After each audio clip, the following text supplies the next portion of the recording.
Yes, good morning. I am Renu Yadav. Today our topic is major crops. ये 8th class का geography का fourth chapter है agriculture, और इसका हम ये थर्ड पार्ट बना रहे हैं। इसमें हम करेंगे आज की मेजर क्रॉप्स कौन कौन सी है इंडिया में, उनके लिए क्या रेनफॉल की क्या रिक्वायरमेंट होती है, और वहाँ का टेम्परेचर कौन सी क्रॉप्स के लिए किस तरीके का टेम्परेचर होना चाहिए। तो आज का जो फर्स्ट जो है हमारा वो है राइस, फिर वीट, फिर मेल्ट, फिर उसके बाद जूट, मेज़, कॉटन, वन बाय वन करके हम सारी आज क्रॉप्स को जो है डिटेल में एक्सप्लेन करेंगे। फर्स्ट है अल्ला रूट। Rich of the major food crops are the world. Rice जो है सबसे ज़्यादा ग्रो किए जाते हैं, क्योंकि ये स्टेपल डाइट है। स्टेपल डाइट का मतलब है कि जो सभी खाते हैं, मतलब जैसे हम अपनी चपातियाँ खाते हैं ना, कि जैसे सुबह चपाती बन गई, दोपहर में भी चपाती के साथ हमने राइस ले लिया, शाम को फिर चपाती के साथ जो है कर दिया। तो इस तरीके से जो हम स्टेपल डाइट हमारी क्या होगी, चपाती और राइस की हम ये डेली रूटीन में खाते हैं। इसके लिए ट्रॉपिकल एरिया चाहिए, सब ट्रॉपिकल एरिया दोनों में ये ग्रो कर सकता है। टेम्परेचर हाई टेम्परेचर होना चाहिए, हाई ह्यूमिडिटी होनी चाहिए, और रेनफॉल भी होना चाहिए। कहाँ पर ये ग्रो किया जाता है, इसके लिए सॉइल किस तरीके की चाहिए, तो एल्यूवल सॉइल चाहिए या क्ले सॉइल हो, दोनों में ये जो है ग्रो कर सकता है। कहाँ पर सबसे ज़्यादा होता है, तो चाइना में सबसे ज़्यादा प्रोडक्शन होता है, उसके बाद इंडिया में होता है, Japan, Sri Lanka, Egypt etcetera. India की यदि बात करते हैं तो इंडिया के अंदर कहाँ कहाँ पर होता है, वेस्ट बंगाल में, बांग्लादेश, वेस्ट बंगाल में जो है सबसे ज़्यादा होते हैं। उसके बाद अपना ये यूपी साइड भी जो है राइस होते हैं। सेकंड जो है वो है वीट। वीट की क्या होती है, वीट के लिए क्या क्या रिक्वायरमेंट चाहिए, इसके लिए मॉडरेट टेम्परेचर और रेनफॉल मॉडरेट चाहिए। ग्रोइंग सीजन जो होता है उसका टाइम जो है लाइट विंटर चाहिए, और इसको हार्वेस्टिंग के टाइम तो सनशाइनिंग ब्राइट चाहिए। इट मीन्स कि काटते टाइम इसको हार्वेस्टिंग के टाइम पर गर्मी होती है, और इसको सोइंग करते टाइम इसमें थोड़ी सी हल्की ठंड होती है। कहाँ ग्रो होता है वीट, यूएसए में सबसे ज़्यादा होता है, उसके बाद कनाडा, अर्जेंटीना, रसिया, यूकेनिया, ऑस्ट्रेलिया, और इंडिया में बात करें तो इंडिया के भी जो है नॉर्थ पार्ट जो है वो वीट प्रोडक्शन करता है। मिल्ट्स क्या, they are the known as the coarse grain and the can the growing of the less fertile. Millets जो है वो कम फर्टाइल लैंड में भी हो जाता है, इसके लिए सैंडी सॉइल चाहिए।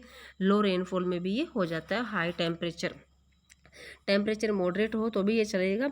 इसमें मिल्ट्स में कौन कौन सी क्रॉप्स ग्रो की जा सकती, कौन कौन सी क्रॉप्स होती है, जवार, बाजरा, रागी, ये सब इसी में मिल्ट्स में ही आती है। इंडिया में यदि बात करते हैं तो इंडिया में इसका ग्रोथ सबसे ज़्यादा होता है, उसके बाद नाइजीरिया, चाइना और में होता है।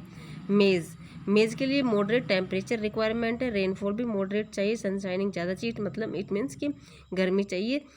It need the well drain and the fertile land, fertile होनी चाहिए। मेज is the growth the north America. कहाँ कहाँ इसको ग्रो किया जाता है, तो नॉर्थ अमेरिका में, उसके बाद Brazil, China, Russia, Canada, India और मैक्सिको में।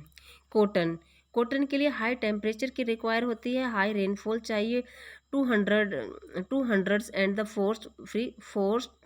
Frost free days. It means कि जो 200 डेज के लिए मौसम एकदम क्लियर होना चाहिए, ना फॉग वगैरह होना चाहिए, जिसके कारण वो, नहीं तो उसके जो कॉटन के जो ऊपर जो फ्लावर टाइप से आता है ना, वो पूरा ख़राब हो जाता है। तो इसलिए फ्रोस्ट फ्री मतलब एकदम क्लियर होना चाहिए, कोहरा वगैरह ऐसा कुछ नहीं होना चाहिए। द ब्राइट सनशाइन, धूप की लाइट ज़्यादा होनी चाहिए, उसमें हीटिंग ज़्यादा होनी चाहिए। The growth best black and the alluvial soil, ये दोनों तरह की सोइल में हो जाता है, ब्लैक में भी और एलुअल में भी। कहाँ कहाँ प्रोडक्ट होता है इसका, China, USA, India, Pakistan, Brazil, Egypt etcetera. Jute कहाँ पर होता है, जूट को गोल्डन फाइबर भी कहा गया है। It grow is the alluvial soil चाहिए इसके लिए रिक्वायर्ड टेम्परेचर जो है हाई टेम्परेचर चाहिए, हैवी रेनफॉल चाहिए, ह्यूमिडिटी क्लाइमेट में चाहिए। ट्रॉपिकल एरिया में होता है, इंडिया में बांग्लादेश में जो इसका प्रोडक्शन जूट का ज़्यादा होता है। नेक्स्ट है हमारा coffee require warm and wet climate and the well drainage loamy soil. Coffee के लिए किस तरीके का क्लाइमेट रखना चाहिए, वार्म चाहिए, और मतलब वेट का मतलब ह्यूमिडिटी चाहिए कि रेनफॉल होता रहता है इस तरीके से। हिल स्लोप्स और स्लोपी एरिया चाहिए, हिली एरिया जो होता है ना, उसमें जो है कॉफ़ी ज़्यादा अच्छे से प्रोड्यूस कर सकते हैं, अच्छे से ग्रो किया जा सकता है उसको।